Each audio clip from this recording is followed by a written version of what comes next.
এরকম বালিশ পরোটার সাথে মালাই ফুলকপিটা জাস্ট জমে গিয়েছিল। চলুন দেখা যাক কিভাবে মালাই ফুলকপিটা আমি বানিয়েছিলাম।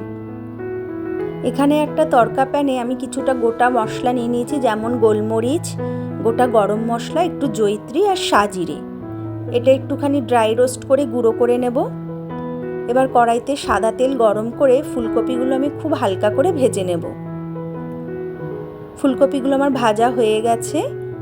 এবার ওই ভাজা ফুলকপিটা একটু ঠান্ডা হলে তার মধ্যে দিয়ে দিলাম আদা কাঁচা লঙ্কা বাটা, দিয়ে দেব ওই গুঁড়ো গরম মশলা থেকে কিছুটা মশলা, দিয়ে দেব পরিমাণ মতো নুন আর চিনি।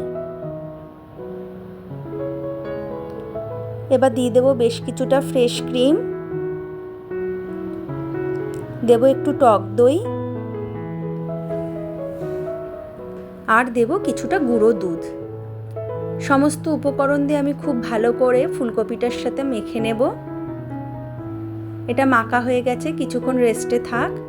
এবার কড়াইতে আমি হিং আর গোটা গরম মশলা ফোড়নে দিলাম, দিয়ে ওই মাখা ফুলকপিটা দিয়ে দেব।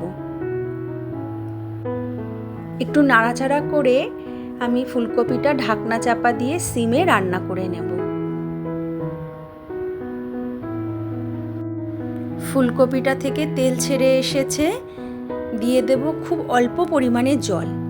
ঝোলটা ফুটে উঠলে বাদবাকি গরম মশলাটা দিয়ে দেব। রান্নাটা আমার তৈরি হয়ে গেছে, এবার নামিয়ে নেব। মালাই ফুলকপি আমার একেবারে রেডি হয়ে গেছে। এবার তৈরি করব বালিশ পরোটা। বালিশ পরোটার জন্য আমি আগের থেকেই ময়দাটা ময়াম দিয়ে মেখে রেখেছিলাম। এবার একটা পাতলা রুটি বেলে নেব।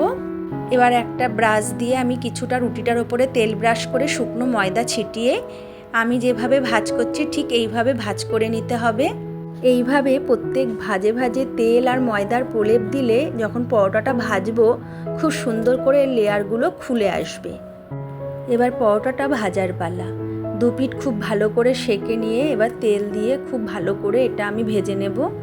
কি সুন্দর ফুলে উঠেছে দেখুন। তৈরি হয়ে গেছে আমার মুচমুচে বালিশ পরোটা।